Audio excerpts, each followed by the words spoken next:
السلام عليكم ورحمة الله تعالى وبركاته. بسم الله الرحمن الرحيم. الحمد لله رب العالمين. الصلاة والسلام على أشرف المرسلين وعلى آله وصحبه أجمعين. أما بعد. ഏറ്റവും ബഹുമാനവും ആദരവും നിറഞ്ഞ ഉസ്താദുമാർ, കമ്മിറ്റി ഭാരവാഹികൾ, ശബ്ദം ശ്രവിച്ചുകൊണ്ടിരിക്കുന്ന സഹോദര സഹോദരിമാർ, അള്ളാഹു നമ്മുടെ ഈ മജ്ലിസ് കബൂൽ ചെയ്യുമാറാവട്ടെ. സുദീർഘമായ ഒരു പ്രഭാഷണത്തിൻ്റെ വേദിയല്ല, നമുക്കുള്ള ഉപദേശ നിർദ്ദേശങ്ങൾ തരാൻ വേണ്ടി നമ്മുടെ ഉസ്താദ് അവர்கள் വളരെ നേരത്തെ തന്നെ ഇവിടെ എത്തിയിട്ടുണ്ട്. അള്ളാഹു ആഫിയത്തുള്ള ദീർഘായുസ് പ്രദാനം ചെയ്യുമാറാവട്ടെ. ഹബീബായ റസൂലുള്ളാഹി സ്വല്ലല്ലാഹു അലൈഹി വസല്ലമ തങ്ങളുടെ 1501 ജന്മദിനത്തിന്റെ ഭാഗമായി കൊളയാട് മുസ്ലിം ജമാഅത്ത് കമ്മിറ്റിയും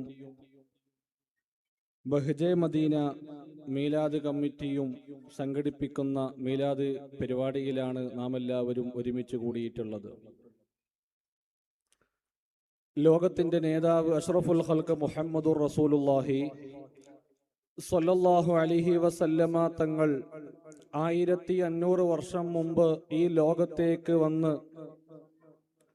ഖിയാമത്ത് നാൾ വരെ വരുന്ന മുഴുവൻ മുഅ്മിനുകൾക്കും പ്രവാചകരായി, മാർഗദർശകരായി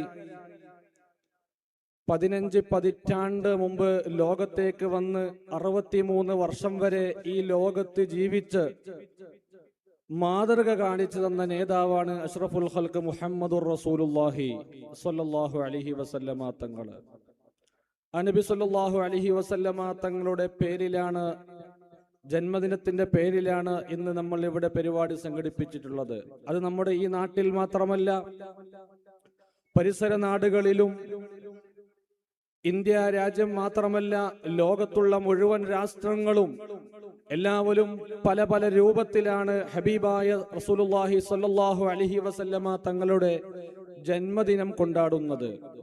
അല്ലാഹു ഖബൂൽ ചെയ്യുമാറാവട്ടെ. എന്താണ് ഇതിന് കാരണം? പരിശുദ്ധമായ ഖുർആനിൽ അല്ലാഹു സുബ്ഹാനഹു വ തആല പറയുന്നുണ്ട്, വമാ അർസൽനാക ഇല്ലാ റഹ്മത്തൽ ലിൽ ആലമീൻ. ലോക ജനങ്ങൾക്ക് അനുഗ്രഹമായിട്ടല്ലാതെ അങ്ങയെ ഞാൻ പഠിച്ചിട്ടില്ല നബിയെ എന്ന് പരിശുദ്ധമായ ഖുർആനിൽ അല്ലാഹു സുബ്ഹാനഹു വ തആല ഓർമ്മപ്പെടുത്തുന്നത് കാണാം. ഒരു അനുഗ്രഹം ഞങ്ങൾക്കുണ്ടാകുമ്പോ അതിനു വേണ്ടി നന്ദി ചെയ്യുക എന്നുള്ളത്, ശുക്ർ